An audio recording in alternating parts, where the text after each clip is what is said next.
Hey guys, today I just thought of sharing some few thoughts that have been on my mind for the last 2 weeks or so. And I guess this is not for everyone. I believe this is not for everyone. This is not for everyone. This is specifically for that 25% of Kenyans who refuse to settle for less. That 25% of Kenyans who refuse to accept the spirit of low expectations. That 25% of Kenyans who are looking to the future. Those of us who believe that the best days of this great nation are still in front of us. The young in spirit, that's a group I want to connect with tonight. When you step back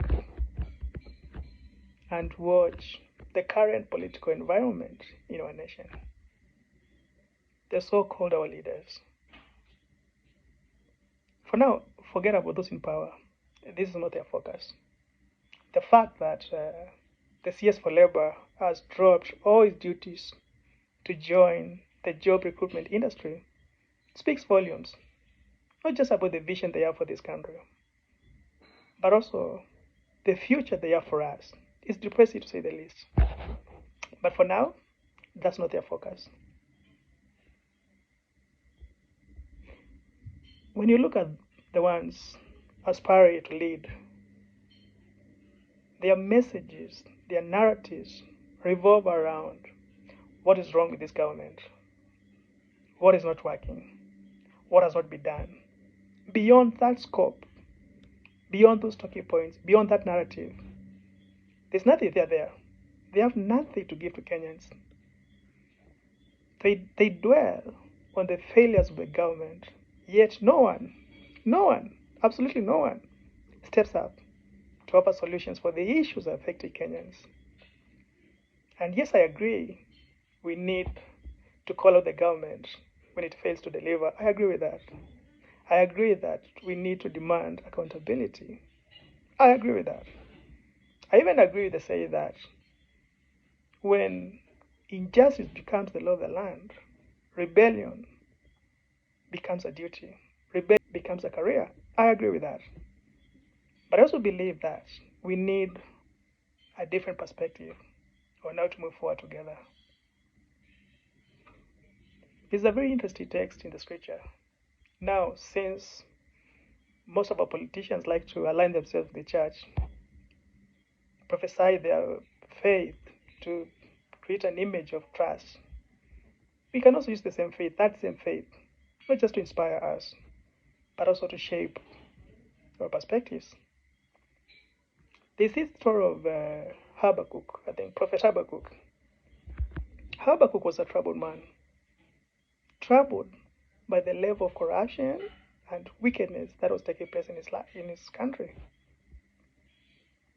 Instead of complaining to his leaders, Habakkuk went straight to God. He went straight to the supreme power. He challenged God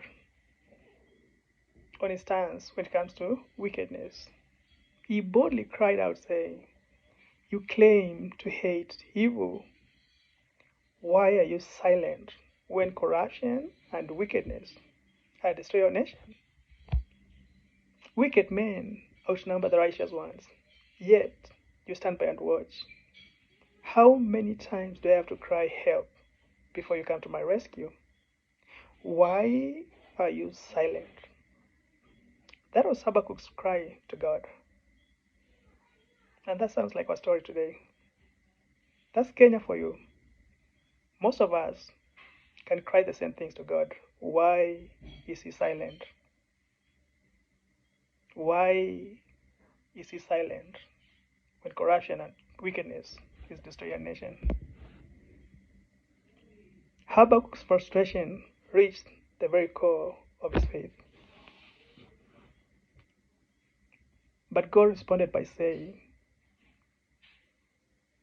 "Habakkuk, get a vision. Get a vision and write it so plainly such that anyone passing by can read that vision.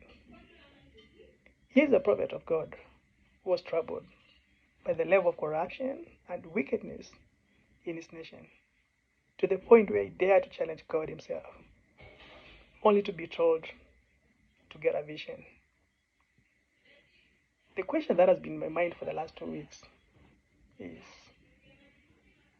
what vision do we have for this country? Where do we see ourselves in the next 25 years? What vision exactly do you have for this country? There's a quote I like. You cannot change something by fighting the existing reality. To change something, you need to get a vision that makes the existing vision obsolete. There must be a new vision for something to change. That was true with Nelson Mandela. He had a vision to see a free South Africa. That was true with Martin Luther. He had a vision. He had a dream. That is still true today. What vision do we have for this country? Look, the good book reminds us time again and again that we are here just for a moment, foreigners and strangers in this land, in this world. We grow up in the morning like flowers, then sleep in the evening. Such is the life of a man, a daily reminder of how brief our moment here on earth is. The question we need to ask ourselves is, are we going to spend that brief moment of our lives here as weak, defeated, wandering souls, lost without hope? Or are we going to look within, to look on the inside, to look on the inside and find that strength to rise up and step into our purpose? We are commanded to learn how to number the days of our lives, how to make the most out of each moment we have, how to press towards the mark, as Paul says it. We are called to act, to shape our destiny, to make a difference, not just in our lives, but for those to come, for the next generation. What exactly are we doing? What vision do we have for this country? What is going on with this nation?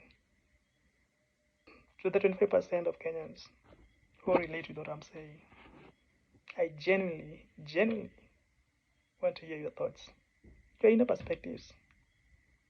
Let's share. Thank you, guys.